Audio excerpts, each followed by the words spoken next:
नमस्कार दोस्तों, स्वागत है आपका प्रकृति एमपीपीएससी के यूट्यूब चैनल पर।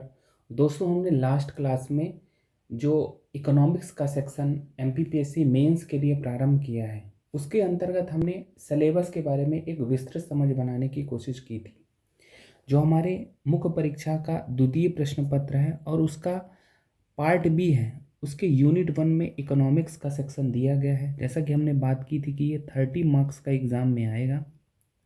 30 अंकों के प्रश्न पूछे जा रहे हैं, अति लघु उत्तरी, लघु उत्तरी और दीर्घ उत्तरी प्रश्नों के रूप में। तो हमने लास्ट क्लास में इसके सिलेबस को डिस्कस किया था कि जैसे दिया है हमारे सिलेबस में कि कृषि, उद्योग एवं सेवा क्षेत्र के मुद्दे एवं पहल। तो हमने ये चीज़ समझने की कोशिश की थी कि कृषि का मतलब क्या है। अगर टॉपिक में कृषि दिया है तो कौन कौन से उसमें आयाम सम्मिलित होते हैं और कौन कौन सी चीज़ें हमारे एग्जाम में पूछी जा सकती हैं। हमने 2020 और 21 के पेपर को लेकर भी एक समझ बनाई थी कि हमारे एग्ज़ाम में अभी जो नए पाठ्यक्रम के अनुसार 2020 और 21 के पेपर हुए हैं, उनमें अभी चीज़ें क्या पूछी गई हैं, और हमने उसे सिलेबस से रिलेट करके भी देखा था। और हमने ये बात की थी कि जब हम इकोनॉमिक्स के सिलेबस के अंतर्गत पढ़ेंगे तो टॉपिक वाइज पूरा एक एक line to line topic wise चीज़ें कवर करेंगे। ठीक है, इसी क्रम में हम आज एक टॉपिक इसमें कवर करेंगे, जो है जैसे कि हमने बात की थी कि हम बेसिक से चीज़ें स्टार्ट करेंगे। तो मेरी समझ में जो चीज़ें आ रही हैं, तो उस हिसाब से पहला टॉपिक जो मैंने इसमें चूज़ किया है वो है भारतीय अर्थव्यवस्था की वर्तमान प्रवृत्तियां एवं चुनौतियां। तो इसके इससे संबंधित हम चीज़ें आज पढ़ने की कोशिश करेंगे। तो सबसे पहले हम देख लेते हैं कि 2014 से 2021 तक के पेपर हुए हैं, तो उनमें इस टॉपिक से रिलेटेड कौन कौन से क्वेश्चन पूछे गए हैं, पहले हम उनको देख लेते हैं। जैसा कि हमने बात की थी कि हमारे पास दो ही चीज़ें हैं, एक तो हमारा सिलेबस और दूसरा है विगत वर्षों के प्रश्न, जिनसे हम अनुमान लगा सकते हैं कि आगे क्या चीज़ें पूछी जाएंगी और क्या वो पूछ रहा है, हमको इसी से तो पता चलेगा। तो हमारा टॉपिक क्या है, भारतीय अर्थव्यवस्था की वर्तमान प्रवृत्तियां एवं चुनौतियां। इंग्लिश में इसका क्या रूपांतरण है, current trends and challenges of the Indian economy. तो देखते हैं कि इससे संबंधित क्या प्रश्न विगत वर्षों में पूछे गए हैं और फिर उन्हीं के आधार पर हम चीज़ों को पढ़ने की कोशिश करते हैं। जैसे आप देखिए 2014 में क्या प्रश्न पूछा गया है। 2014 में प्रश्न पूछा गया है कि विकासशील अर्थव्यवस्था के रूप में अर्थव्यवस्था की आधारभूत विशेषताएं क्या हैं।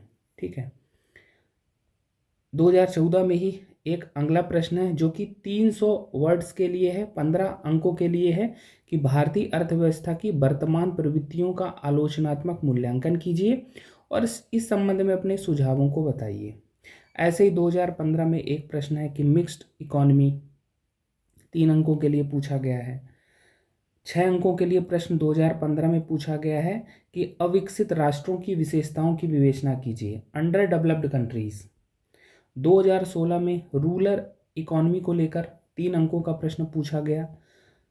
6 अंकों में पूछा गया कि विकासशील राष्ट्रों की प्रमुख समस्याओं की विवेचना कीजिए। 2017 में भी इसी तरह के प्रश्न आए हैं कि भारतीय अर्थव्यवस्था की वर्तमान चुनौतियां और उनकी व्याख्या कीजिए। 15 अंकों में एक प्रश्न पूछा गया कि भारतीय अर्थव्यवस्था की वर्तमान वृत्तियां क्या हैं, ट्रेंड्स क्या हैं। 2019 का एक प्रश्न है कि भारतीय राष्ट्रीय आय में अर्थव्यवस्था के किस क्षेत्र का हिस्सा सबसे अधिक है।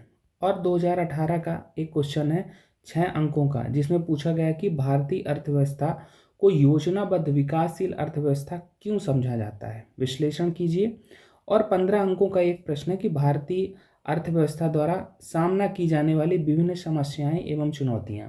अब इससे क्या निष्कर्ष निकलता है, हमने 2014 से 2019 तक के क्वेश्चन देखे, अभी 20 और 21 में ये प्रश्न नहीं पूछा गया है। तो एक संभावना तो ये दिखती है कि आगे ये पूछा जाएगा, क्योंकि आप देखिए कि कितना ये बार बार ये प्रश्न पूछा गया है। अब प्रश्न क्या पूछा गया है, जो हमारे सिलेबस में टॉपिक मेंशन है, जो टॉपिक दिया गया है वही चीज़ पूछी गई है।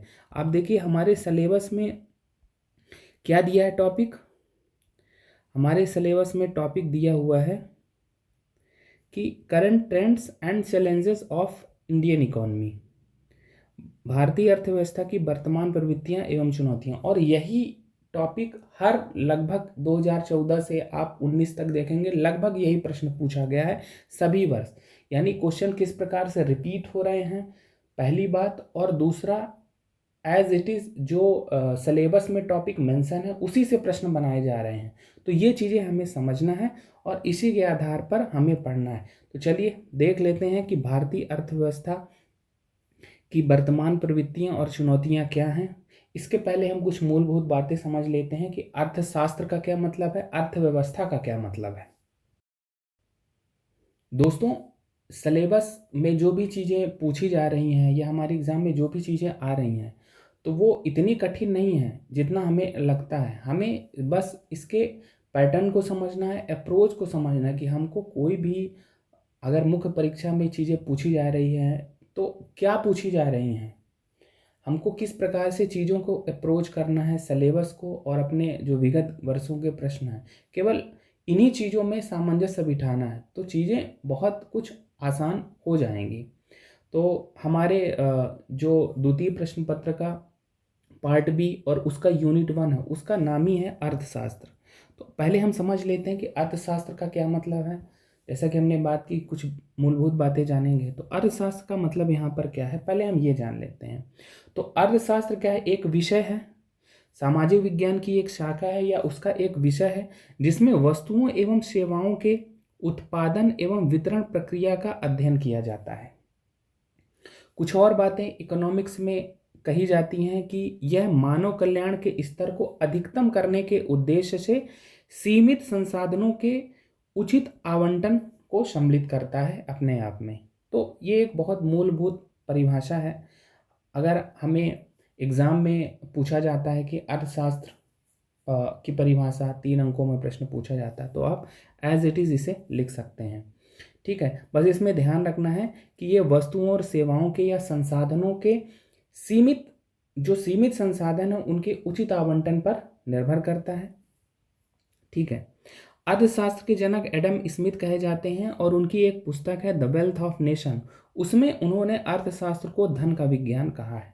तो कुछ ये बातें भी आप लिख सकते हैं। अगर 3 अंकों में प्रश्न पूछा जाता है कि अर्थशास्त्र, तो आप बता सकते हैं कि एडम स्मिथ की the wealth of Nations book के अनुसार अर्थशास्त्र क्या है, धन का विज्ञान है। कुछ और बातें भी आप बता सकते हैं जो यहाँ पर मेंशन की गई हैं। कुछ और चीज़ें देखते हैं, अर्थशास्त्र की शाखाएं देख लेते हैं, ब्रांचेज ऑफ इकोनॉमिक्स। जैसा कि हमने बात की कि अर्थशास्त्र वस्तुओं एवं सेवाओं के उत्पादन एवं वितरण प्रक्रिया का अध्ययन करने वाला विषय है। अब इसकी 2 शाखाएं मूल रूप से मानी जाती है, एक है माइक्रो इकोनॉमिक्स और एक है मैक्रो इकोनॉमिक्स। माइक्रो को व्यष्टि अर्थशास्त्र कहते हैं और मैक्रो को समष्टि अर्थशास्त्र कहते हैं। क्या अंतर है दोनों में? हम कहते हैं कि माइक्रो लेवल पर कोई भी रिसर्च हो रही है या उसकी स्टडी हो रही है तो माइक्रो मतलब सूक्ष्म स्तर पे जाया जा रहा है, या कोई ऐसी चीज़ होगी कि कोई एक संपूर्ण प्रणाली है, उसके किसी एक पार्ट के बारे में बात की जा रही है। तो यहाँ पर वही चीज़ है कि इकोनॉमिक्स का माइक्रो इकोनॉमिक्स है, उसमें आप देखेंगे कि संपूर्ण आर्थिक प्रणाली के किसी एक इकाई का अध्ययन सम्मिलित है। वहीं अगर हम मैक्रो की बात करेंगे तो ये संपूर्ण आर्थिक प्रणाली के अध्ययन की बात करता है। आप अगर संपूर्ण आर्थिक प्रणाली के किसी एक हिस्से की बात करते हैं या किसी एक इकाई के अध्ययन की बात करते हैं तो उसमें किसी एक व्यक्ति की आय की बात होगी, किसी एक फर्म की आय की बात होगी, किसी वस्तु के मूल्य की बात होगी। लेकिन जब सभी वस्तुओं के मूल्य की बात हो, सकल घरेलू उत्पाद की बात हो, पूरे देश की सकल राष्ट्रीय आय की बात हो, तो हम कहेंगे कि ये मैक्रो इकोनॉमिक्स है। तो ये चीज़ें ध्यान रखना है, कुछ मूलभूत बातें हैं, 3 अंकों में ये चीज़ें पूछी जा सकती हैं। आगे चलते हैं और अर्थव्यवस्था को भी समझ लेते हैं, क्योंकि हमें हमारे जो सिलेबस में टॉपिक मेंशन है भारतीय अर्थव्यवस्था की चुनौतियाँ, प्रवृत्तियाँ। तो अर्थव्यवस्था का क्या मतलब है? अभी हमने इकोनॉमिक्स समझा, तो अर्थव्यवस्था का क्या मतलब है, इकोनॉमी का? ये किसी क्षेत्र विशेष के संदर्भ में ये शब्द प्रयुक्त होता है और क्षेत्र विशेष के संदर्भ में प्रचलित जो आर्थिक क्रियाएं हैं और उनकी प्रवृत्तियां हैं या उनकी प्रकृति है उसको हम अर्थव्यवस्था से समझते हैं। अब ये आर्थिक क्रियाओं का क्या मतलब है, आप किसे आर्थिक क्रियाएं कहेंगे? तो आर्थिक क्रियाओं के अंतर्गत उत्पादन, किसी भी वस्तु का उत्पादन, उपभोग, वितरण, निवेश, विनिमय, विनिमय का मतलब है एक्सचेंज सम्मिलित है। यानी ये सब चीजें किसी वस्तु, किसी कोई भी कमोडिटी है, प्रोडक्ट है, उसके संबंध में अगर ये बातें हो रही हैं, उत्पादन कहाँ हो रहा है, क्या प्राथमिक क्षेत्र से उसका उत्पादन संबंधित है, या मैन्युफैक्चरिंग जो हो रही है द्वितीयक क्षेत्र से संबंधित है, या वो सेवा क्षेत्र से संबंधित है, तो आर्थिक क्रियाएं हम कह देंगे कि अगर वो कृषि क्षेत्र से संबंधित है तो हम कह देंगे ये प्राथमिक क्षेत्र की आर्थिक क्रियाएं हैं। ऐसे ही अगर वो सेवा क्षेत्र से संबंधित है तो हम कह देंगे तृतीय क्षेत्र की आर्थिक सेवाएं हैं। तो ये चीज़ें हमें समझना है। हम बात कर रहे थे अर्थव्यवस्था की, तो अर्थव्यवस्था का मतलब हमने समझा कि ये किसी क्षेत्र विशेष के संदर्भ में आर्थिक क्रिया है। जैसे अगर हम गांव की बात करें तो ग्रामीण अर्थव्यवस्था, 2016 में ग्रामीण अर्थव्यवस्था को लेकर प्रश्न पूछा गया है। ऐसे ही अगर हम अपने मध्य प्रदेश की बात करते हैं तो मध्य प्रदेश की अर्थव्यवस्था, तो क्षेत्र विशेष के संदर्भ में आर्थिक क्रियाओं के प्रकृति को क्या कहा गया, अर्थव्यवस्था। तो ये चीज़ें थोड़ा सा समझना है। चलते हैं आगे और अगली बात करते हैं। अक्सर एग्जाम में कुछ टर्म पूछे जाते हैं, जैसे आपसे पूछ लिया मिक्स्ड इकोनॉमी, 2016 या 17 के एग्जाम में पूछा गया है मिक्स्ड इकोनॉमी, 3 अंकों में पूछा गया है। पूछा जा सकता है सोशलिस्ट इकोनॉमी, कैपिटलिस्ट इकोनॉमी, पूंजीवादी अर्थव्यवस्था, समाजवादी, या कि स्टेट इकोनॉमी, ठीक है, कम्युनिस्ट इकोनॉमी, ये सब पूछ लिया। तो ये टर्म अगर पूछे जाते हैं तो हमको इनके बारे में थोड़ी बहुत एक समझ विकसित कर लेनी चाहिए। तो उसी के संदर्भ में हम देख लेते हैं कि जो अभी हमने अर्थव्यवस्था या इकोनॉमी शब्द को समझा कि ये किसी क्षेत्र विशेष के संदर्भ में आर्थिक गतिविधियों की संरचना को बताती है। क्षेत्र अब कोई गांव हो सकता है तो हम उसको ग्रामीण अर्थव्यवस्था कहेंगे, ठीक है, कोई राज्य हो सकता है जैसे हमने मध्य प्रदेश की अर्थव्यवस्था कहा, और अगर देश की बात कर देंगे तो हम कह देंगे कि भारत की अर्थव्यवस्था है। तो ये चीज़ें हमें समझना है। और ये आर्थिक गतिविधियों को भी हमने समझा कि आर्थिक गतिविधियों का मतलब क्या है, कि उत्पादन की क्रिया, वितरण की क्रिया, ठीक है, विनिमय की क्रिया, तो ये सब चीज़ें आर्थिक क्रियाओं में सम्मिलित की जाती हैं।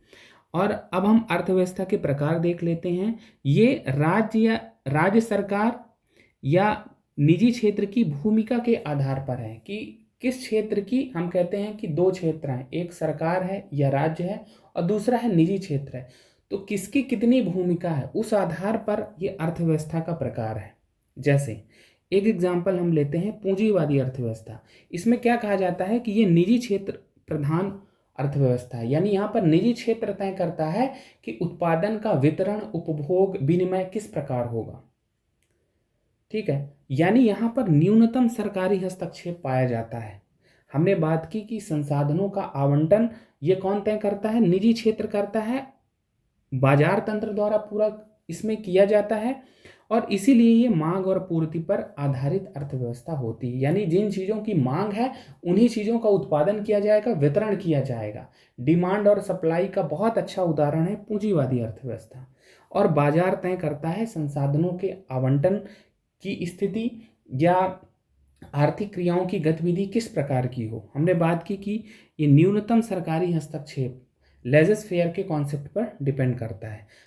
अगर हम इसकी तुलना सोशलिस्ट इकोनॉमी से करें तो सोशलिस्ट इकोनॉमी में आप देखेंगे जो समाजवादी अर्थव्यवस्था है वहाँ अधिकांश आर्थिक गतिविधियाँ सरकार के पास होती हैं, यानी ज़्यादातर ये निर्णय सरकार लेती है कि किन चीज़ों का उत्पादन करना है, किन चीज़ों का वितरण करना है, यानी सरकारी नियंत्रण अधिक होता है। और संसाधनों का आवंटन कौन करता है, सरकार करती है। आर्थिक नियोजन द्वारा प्लानिंग कर ली जाती है, पहले से लक्ष्य तय कर लिए जाते हैं और फिर उनका क्रियान्वयन किया जाता है। अब अगर हम मिश्रित अर्थव्यवस्था की बात करें इन्हीं सभी बिंदुओं के संदर्भ में, तो यहाँ पर सरकार और निजी दोनों ही क्षेत्रों की भूमिकाएं होती हैं, और इसीलिए मिक्स्ड इकोनॉमी को डुअल इकोनॉमी भी कहा जाता है, क्योंकि दोनों तंत्रों की भूमिका है। तो किस प्रकार किसकी भूमिका कब सक्रिय होगी या कौन एक्टिव होगा कब, ये कैसे तय होगा, तो चयनित सरकारी नियंत्रण है। चयनित सरकारी नियंत्रण यानी सरकार ने तय कर लिया है कि इन क्षेत्रों में हमारा निर्णय रहेगा। जहाँ या कि हम ये कह सकते हैं कि प्राइवेट को काम करने दिया जाता है और जहाँ प्राइवेट काम नहीं कर पाता है तो सरकारी क्षेत्र वहाँ पर काम करता है। यानी तीसरा इसका जो बिंदु है, दोनों की भूमिका है और संशोधित बाजार तंत्र है। ठीक है, यानी बहुत कुछ निजी क्षेत्र भी उन्मुक्त रूप से कार्य करता है। जबकि हम कम्युनिस्ट इकोनॉमी की बात करें तो ये सोशलिस्ट इकोनॉमी का एक्सट्रीम रूप है। ठीक है, इसका अतिवादी रूप है। हम कहेंगे कि यहाँ पर सरकारी क्षेत्र की प्रधानता होती है। साम्यवादी अर्थव्यवस्था में निजी क्षेत्र अनुपस्थित रहेगा और संसाधनों का आवंटन प्रत्येक सदस्य जो वहाँ पर है उसकी आवश्यकता और योग्यता के अनुसार किया जाता है। इसमें कुछ और बातें साम्यवादी अर्थव्यवस्था के संदर्भ में कही जाती हैं कि प्रत्येक व्यक्ति से उसकी क्षमता अनुसार कार्य लिया जाता है एवं उसकी आवश्यकता के अनुसार उसको प्रतिफल दिया जाता है या पारिश्रमिक दिया जाता है। तो ये चीज़ें हमने अंतर के रूप में समझी हैं कि कैपिटलिस्ट इकोनॉमी का क्या मतलब है, सोशलिस्ट का क्या मतलब है, मिक्स्ड का क्या मतलब है, कम्युनिस्ट का क्या मतलब है। अगर हम पूंजीवादी अर्थव्यवस्था के लाभ के संदर्भ में बात करें तो इसका एक सबसे बड़ा लाभ क्या है। हमने देखा कि पूंजीवादी अर्थव्यवस्था जो है निजी क्षेत्र की प्रधानता रखती है, यानी निजी क्षेत्र ही तय करता है कि बाजार का संचालन किस प्रकार से होगा, किन वस्तुओं का उत्पादन होगा, किन वस्तुओं का वितरण होगा। यानी मांग और पूर्ति का बहुत ही अच्छा उदाहरण है ये। तो इसका लाभ एक क्या है कि यहाँ पर निजी क्षेत्र की बहुत सारी कंपनियां हैं किसी एक प्रोडक्ट को लेकर, कोई भी एक प्रोडक्ट जिसकी मार्केट में डिमांड है, लोग उसको चाह रहे हैं, तो कई सारी कंपनियां हैं तो प्रतिस्पर्धा होगी और उससे यहाँ पर उत्पादकता बढ़ेगी। ठीक है, लेकिन इसका नुकसान क्या है। अगर पूंजीवादी अर्थव्यवस्था के नुकसान के बारे में बात की जाए तो इसका एक नुकसान है सामाजिक अन्याय की स्थिति उत्पन्न होती है। कैसे? क्योंकि पूंजीवादी अर्थव्यवस्था का उद्देश्य जो होता है अधिकाधिक लाभ कमाना होता है और अधिकाधिक लाभ कमाने के संदर्भ में ही शोषण और बेरोजगारी पैदा होती है। तो अगर हमारे एग्जाम में पूछा जाए कि पूंजीवादी अर्थव्यवस्था के लाभ हानि बताएं या कुछ भी 3 अंकों में पूछा जाता है, उदाहरण आप दे सकते हैं अमेरिका की इकॉनमी, उन्होंने पूंजीवादी अर्थव्यवस्था को अपना रखा है। ऐसे ही कनाडा है और ऑस्ट्रेलिया है। अब अगर हम बात करें समाजवादी अर्थव्यवस्था है जहाँ पर अधिकांश गतिविधियाँ सरकार द्वारा नियंत्रित होती हैं, सरकारी नियंत्रण अधिक होता है, आर्थिक नियोजन पर आधारित है, संसाधनों का आवंटन। तो उसके लाभ क्या हैं? लाभ आप देखेंगे कि जब सरकारी नियंत्रण होगा तो सरकार राज्य के कल्याणकारी स्वरूप को अपने आप में समाहित करती है, यानी समाज का कल्याण करना या राज्य के कल्याणकारी स्वरूप की स्थापना का उसका जो उद्देश्य है वो इन विचारधाराओं में निहित होता है।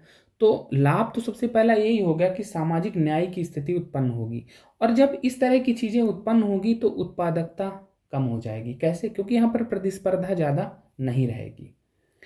ठीक है, उदाहरण आप इसके दे सकते हैं चीन, वियतनाम, क्यूबा, उत्तरी कोरिया, ये सब जो अर्थव्यवस्थाएं हैं, ठीक है, ये सोशलिस्ट नेचर की हैं या समाजवादी प्रकृति की हैं जहाँ पर सरकार का नियंत्रण अधिक होता है। ठीक है, मिक्स्ड इकोनॉमी का एग्जाम्पल हमारा इंडिया है और फ्रांस है अभी। ठीक है, अब यहाँ पर क्या है, हमने बात की कि दोनों क्षेत्रों की विशेषताएं, चाहे वो सरकारी हो निजी, दोनों की भूमिकाएं हैं। हमने बात की थी कि संशोधित बाजार तंत्र है, इसीलिए इसको डुअल इकोनॉमी बोलते हैं। क्या लाभ होगा? अब यहाँ पर दोनों ही स्थितियां प्राप्त हो जाएंगी।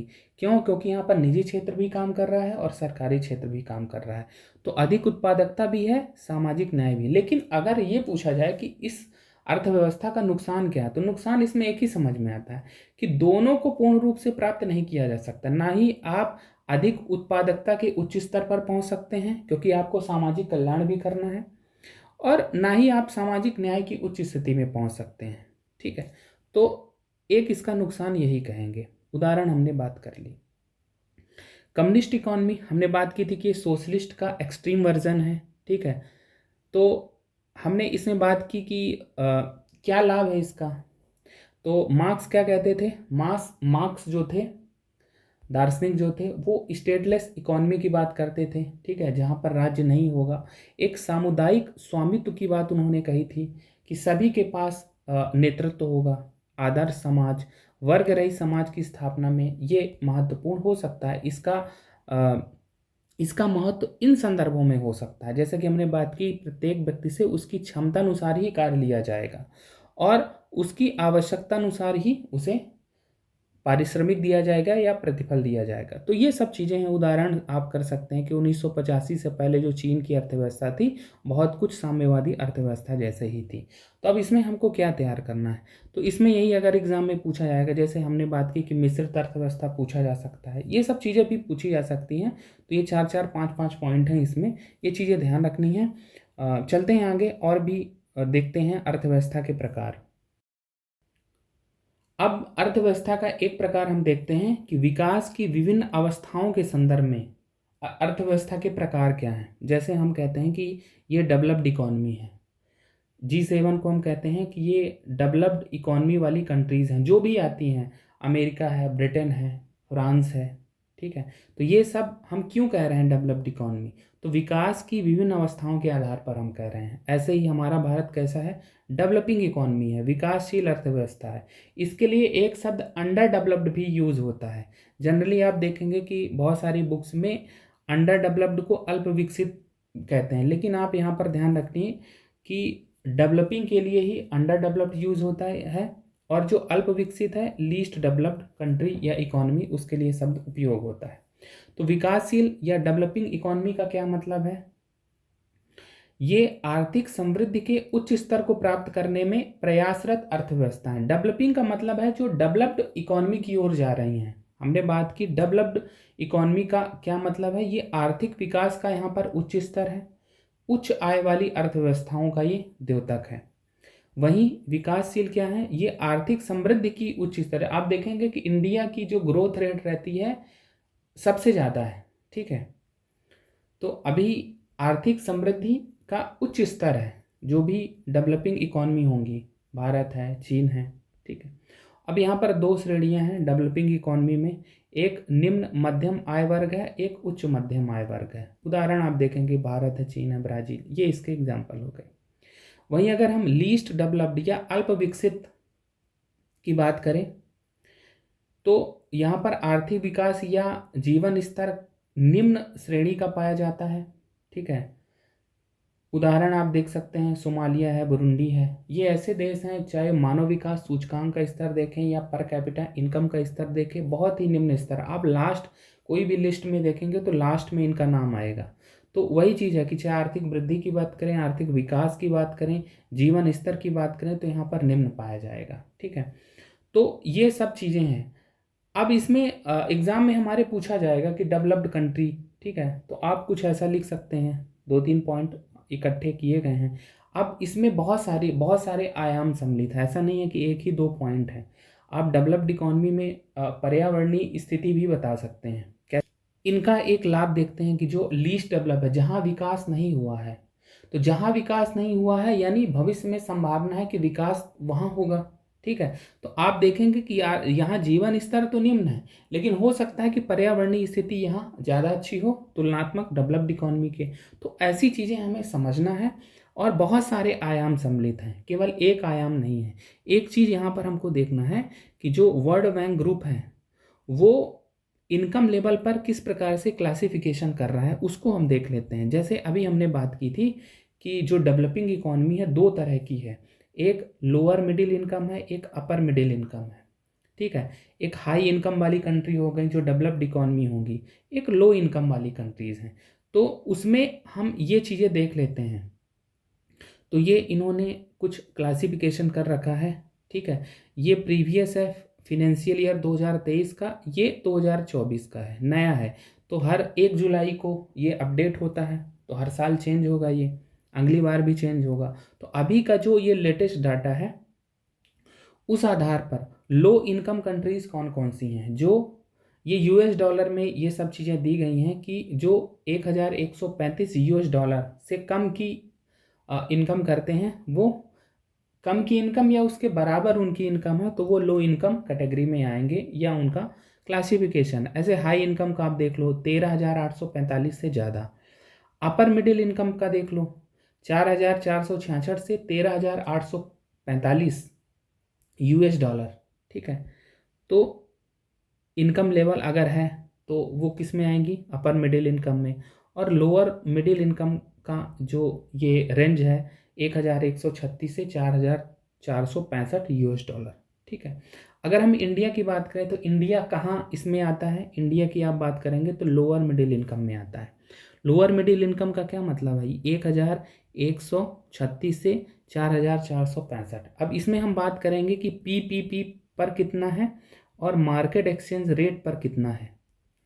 ठीक है, पर कैपिटा इनकम, ठीक है, यूएस डॉलर में। तो ये चीज़ें देखेंगे। तो जो अभी हमने यहाँ पर समझा कि अगर एग्ज़ाम में आ जाए कि डेवलप्ड कंट्री, ठीक है, तो आप ये चीज़ें तो बताएंगे ही, और भी जैसे हमने बताया कि जैसे उसका पर्यावरणीय दृष्टिकोण, ठीक है, पॉलिटिकल दृष्टिकोण भी बता सकते हैं, क्योंकि बहुत सारे आयाम सम्मिलित होते हैं। यहाँ तो हम थोड़ी बहुत ही बातें कर रहे हैं, बहुत सारे आयाम सम्मिलित हैं।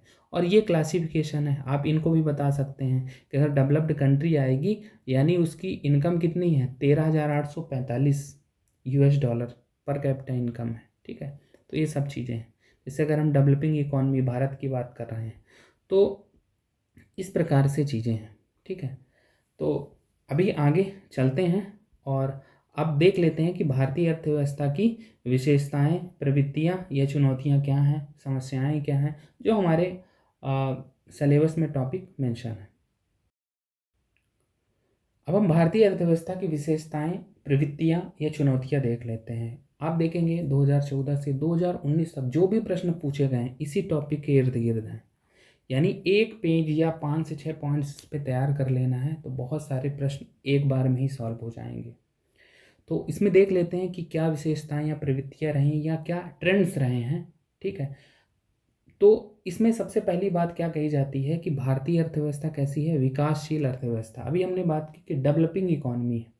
अब डेवलपिंग इकॉनमी का मतलब हमने समझा था।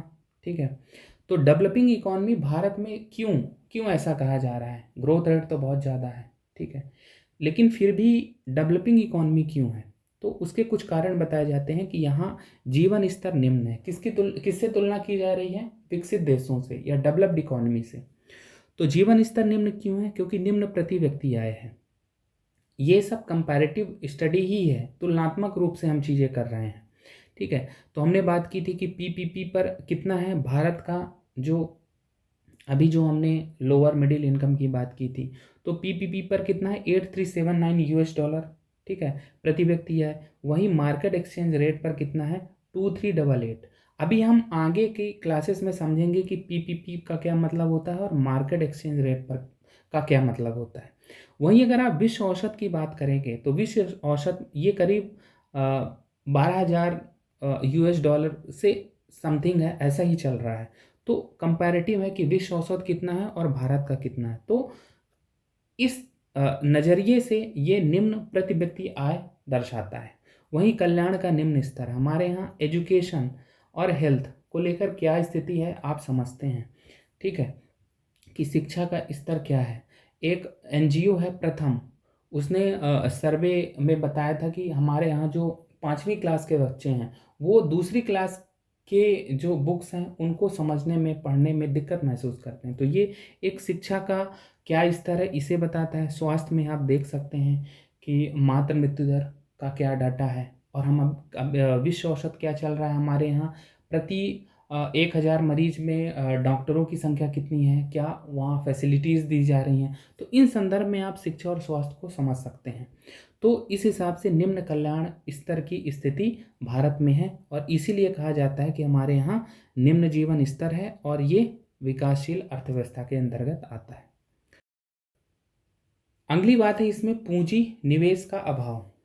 यहाँ पर पूंजी का क्या मतलब है, देखिए पूंजी का मतलब जैसे एक सामान्य अर्थों में लिया जाता है कि जहाँ पर संपत्ति में बढ़ोतरी हो और देनदारी में कमी हो तो आप उन सब को पूंजी के अंतर्गत रखते हैं। मतलब मनुष्य द्वारा निर्मित उन सभी वस्तुओं को हम पूंजी कहेंगे जो उत्पादन में प्रयुक्त होती हैं तथा उत्पादन प्रक्रिया में समाप्त नहीं होती। कोई भी है, चाहे वो भूमि हो, फैक्ट्री हो, भवन हो, मशीनरी हो, तो ये सब पूंजी।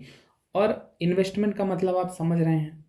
तो पूंजी या निवेश का अभाव है हमारे यहाँ, इसीलिए हम विकासशील अर्थव्यवस्था कहे जाते हैं। हमारे यहाँ इन्वेस्टमेंट कम है, किसी भी आप क्षेत्र में ले लीजिए, चाहे प्राथमिक क्षेत्र हो, द्वितीय क्षेत्र हो, धीरे धीरे हम अच्छी स्थितियों में पहुंच रहे हैं। लेकिन अभी जो विश्व औसत है या तुलनात्मक रूप से ये चीज़ें कम है, प्रति व्यक्ति पूंजी कम है, ठीक है।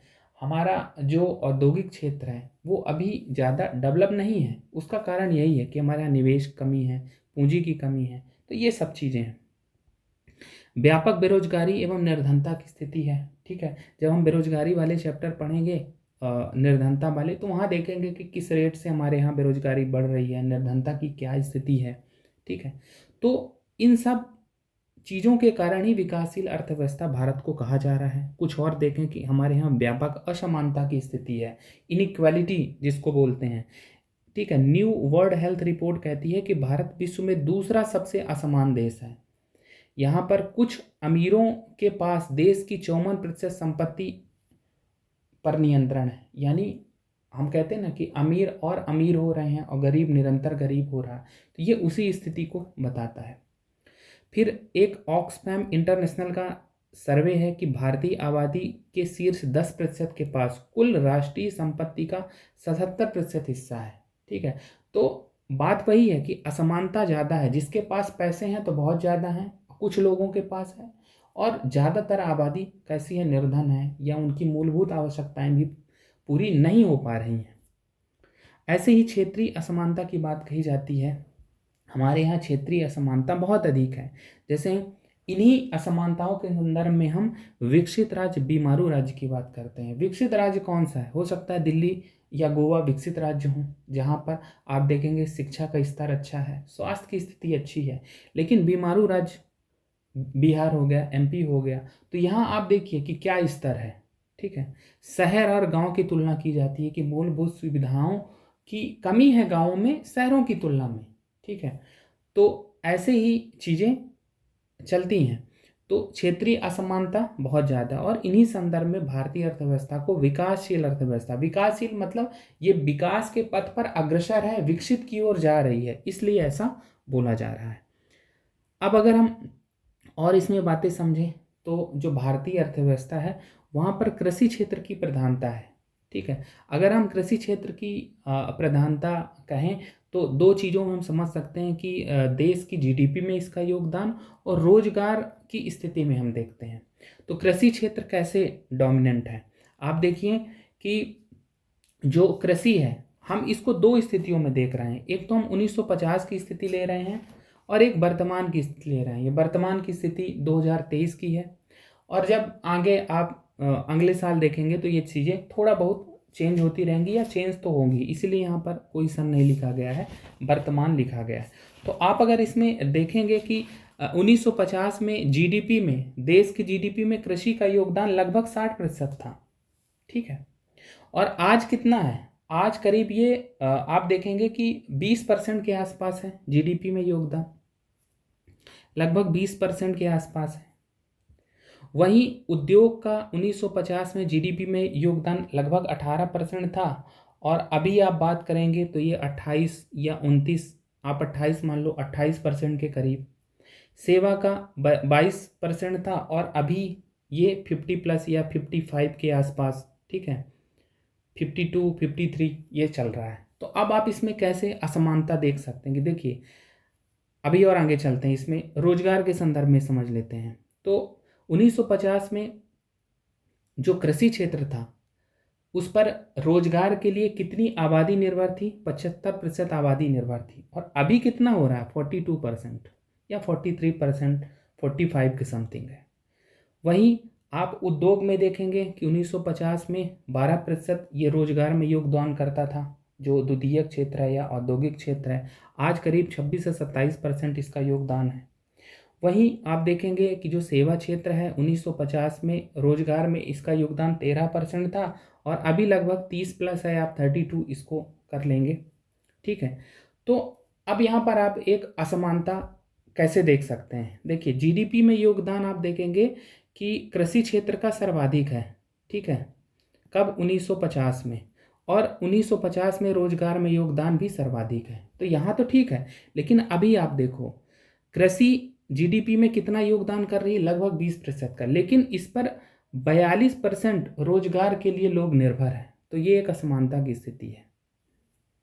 सेवा क्षेत्र को आप देखो, सेवा क्षेत्र वर्तमान में लगभग 50% से ज़्यादा जीडीपी में योगदान कर रहा है, 55% के आसपास कर रहा है, लेकिन रोजगार कितना कर रहा है, 32%।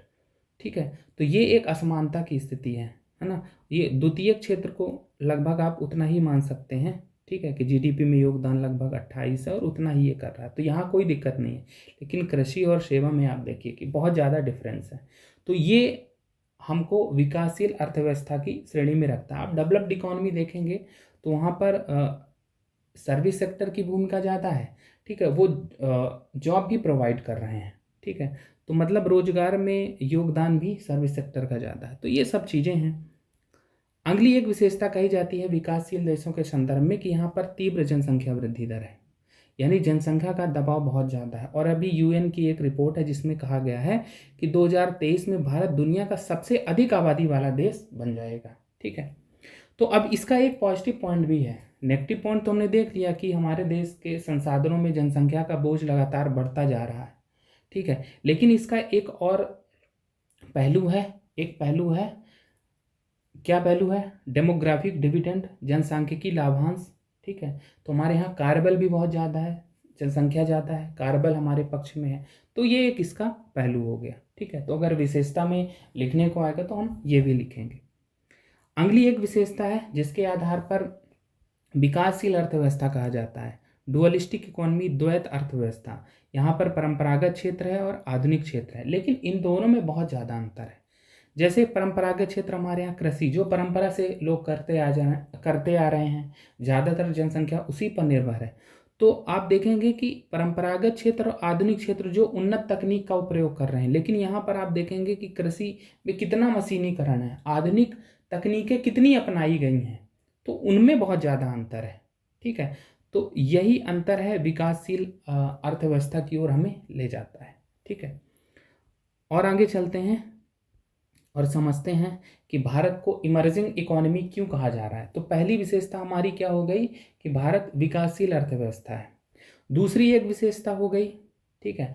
अब इसमें आप देखेंगे जैसे हमने विकासशील अर्थव्यवस्था की बात करी, तो हमने यहाँ पर विशेषताओं की बात की, जहाँ हम अच्छे हैं वहाँ अच्छी बातें लिख देंगे, ठीक है। चुनौतियाँ क्या हैं, समस्याएं क्या हैं। समस्या क्या है, निम्न जीवन स्तर एक समस्या है, ठीक है। अब चुनौती क्या है, निम्न जीवन स्तर को उच्च कैसे बनाया जाए, यही चुनौती है। किस प्रकार करेंगे, प्रति व्यक्ति आय को बढ़ाएंगे, ठीक है, कल्याण के स्तर को बढ़ाएंगे, शिक्षा अच्छी करेंगे, स्वास्थ्य की स्थिति अच्छी करेंगे, बेहतर स्थिति, पूंजी निवेश को बढ़ाने की कोशिश करेंगे। तो ये सब क्या है, समस्याएं हैं, तो उनके साथ चुनौतियां भी हैं और उपाय भी हैं कि कैसे हम इन चीज़ों से उबर सकते हैं, ठीक है। तो ये जैसे हम कहते हैं कि इनइक्वालिटी बहुत है, ठीक है, तो इनको कैसे कम किया जा सकता है, क्षेत्रीय समानता को कैसे दूर किया जा सकता है। तो यही सब चुनौतियां हैं। ट्रेंड्स क्या हैं ये हमने समझा, क्या चुनौतियां हैं ये हमने समझा, उपाय भी हम यहीं से निकालेंगे, ठीक है। तो ये सब बातें इसमें शामिल की जा रही हैं। आप 5 से 6 पॉइंट्स इनमें बना लेंगे, ठीक है। यहाँ तो पढ़ाने के संदर्भ में बातें इसलिए डिटेल में चीज़ें की जाती हैं। अब एक अगली विशेषता है कि जो भारत है या भारतीय अर्थव्यवस्था वो कैसी है, इमर्जिंग इकोनॉमी है, प्रगतिशील, लगातार प्रगति के पथ पर है। तो ये प्रगति हमेशा सकारात्मक संकेतक देती है, ठीक है, तो अच्छी बातें हैं। तो भारतीय अर्थव्यवस्था, अब किन संदर्भों में भारतीय अर्थव्यवस्था प्रगतिशील अर्थव्यवस्था है, तो उसको हम समझते हैं अगर हमारे एग्जाम में आएगा। तो भारतीय अर्थव्यवस्था का आकार आप देखेंगे कि क्रय शक्ति क्षमता या पीपीपी पर भारत दुनिया की तीसरी बड़ी अर्थव्यवस्था है, और मौद्रिक या सांकेतिक जिसे नॉमिनल कहते हैं उसके आधार पर 5वीं बड़ी अर्थव्यवस्था है, ठीक है। तो ये चीज़ें हमें ध्यान रखना है। तो ये क्या है, प्रगति का सूचक है कि लगातार हमारी इकोनॉमी ग्रो कर रही है।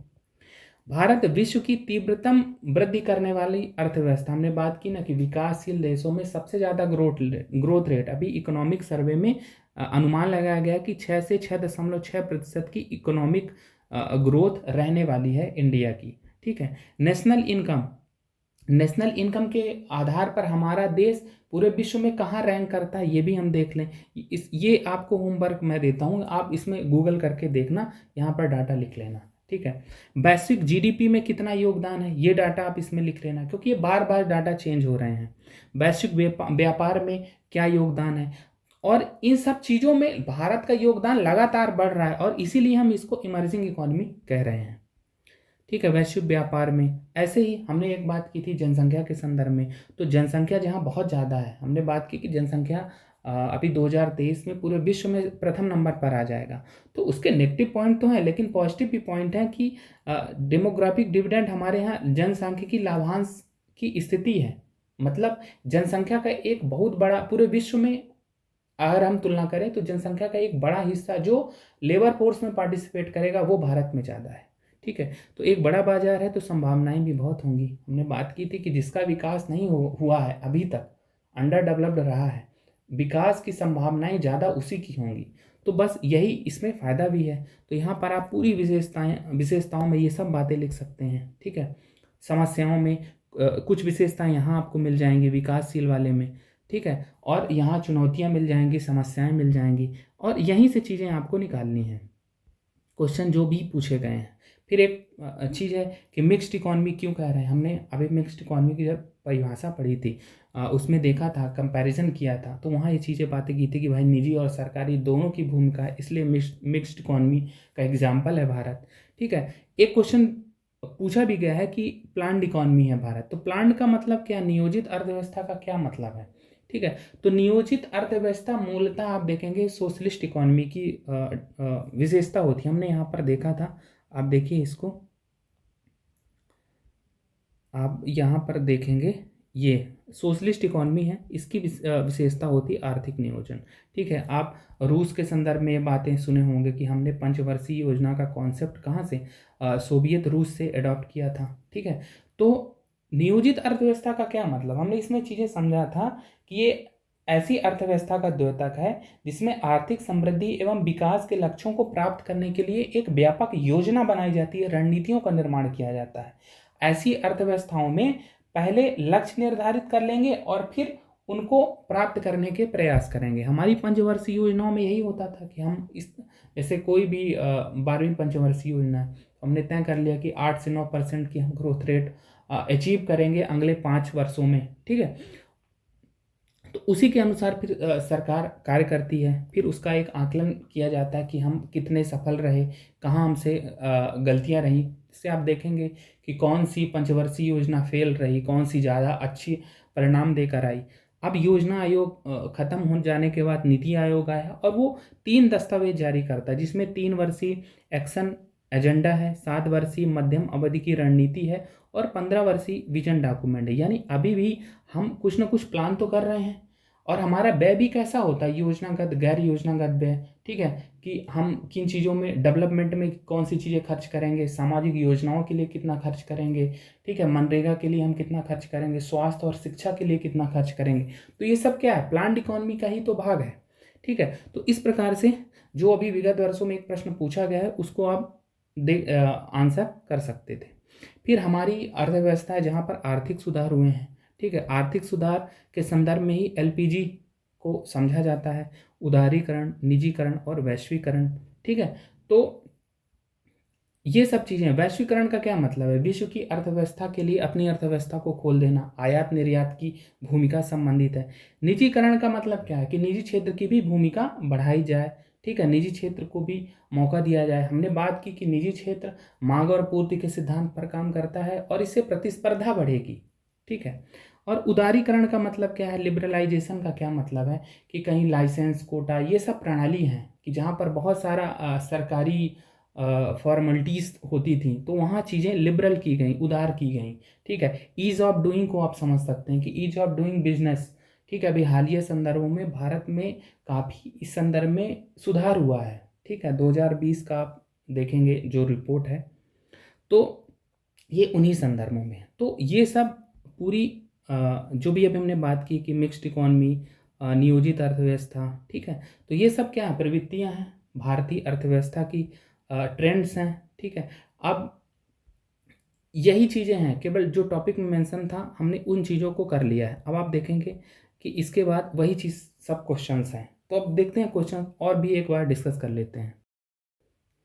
आप देखेंगे 2014 का जो एक प्रश्न है 6 अंकों का पूछा गया 100 वर्ड्स में, कहा जा रहा है कि विकासशील अर्थव्यवस्था के रूप में अर्थव्यवस्था की आधारभूत विशेषताएं। तो हमने अभी यहाँ पर लिख रखा है ना कि विकासशील अर्थव्यवस्था का क्या मतलब है।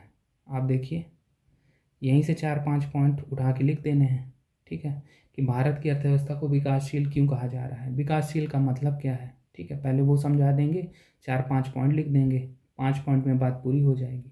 फिर वही लगभग क्वेश्चन है कि भारतीय अर्थव्यवस्था की वर्तमान प्रवृत्तियों का आलोचनात्मक मूल्यांकन कीजिए और अपने सुझाव दीजिए। अब देखो सेम सेम क्वेश्चन लग रहे हैं, लेकिन बस लिखने का तरीका अलग होगा, कंटेंट वही रहेगा, लिखने का तरीका। पहले तो आप इसमें समझो कि ये आलोचनात्मक मूल्यांकन, क्रिटिकली इवेल्युएट का क्या मतलब। हमने मेंस के लिए ये जो टेल वर्ड्स हैं इनको समझने के लिए एक पीडीएफ दे रखी है, तो आप उसको एक बार तैयार कर लो कि आलोचनात्मक मूल्यांकन का क्या मतलब है, ठीक है।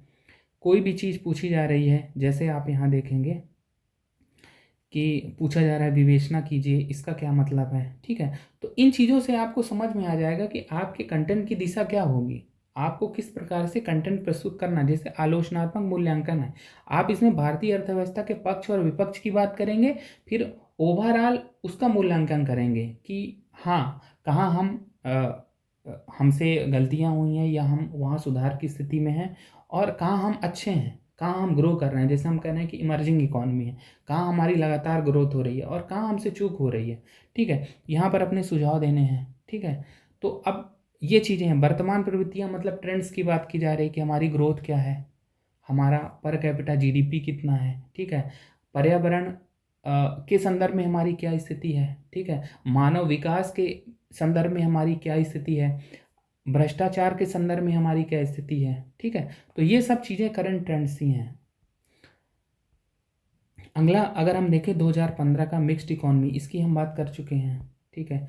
अब एक क्वेश्चन है, आप देखेंगे 6 अंक का पूछा गया है, 2015 का ही है, कि अंडर डेवलपमेंट कंट्रीज़ यानी अविकसित राष्ट्रों की विशेषताएं। सिंपल सा ही है, हमने बात की है। रूरल इकॉनमी की बात की थी कि रूरल इकॉनमी का क्या मतलब है। कोई भी व्यवस्था अर्थव्यवस्था ग्रामीण कब कही जाएगी, जब ग्रामीण वो प्राथमिक क्षेत्र पर निर्भर है अपने ज़रूरतों को पूरा करने के लिए, ठीक है। अब यहाँ पर कहा जाता है कि सामान्यतः वस्तु विनिमय प्रणाली, यहाँ बहुत ज़्यादा निर्यात को लोग केंद्रित नहीं करते हैं कि हम गांव से शहर के लिए निर्यात कर ले। ये आज स्थिति सुधरी है, ठीक है, लेकिन आप देखेंगे ग्रामीण अर्थव्यवस्था में प्राथमिक क्षेत्र जो कि कृषि है और उससे संबंधित गतिविधियां ही संचालित होती हैं, यहाँ आर्थिक क्रियाएं ही हो रही हैं, इसीलिए उसको ग्रामीण अर्थव्यवस्था कहा जा रहा है।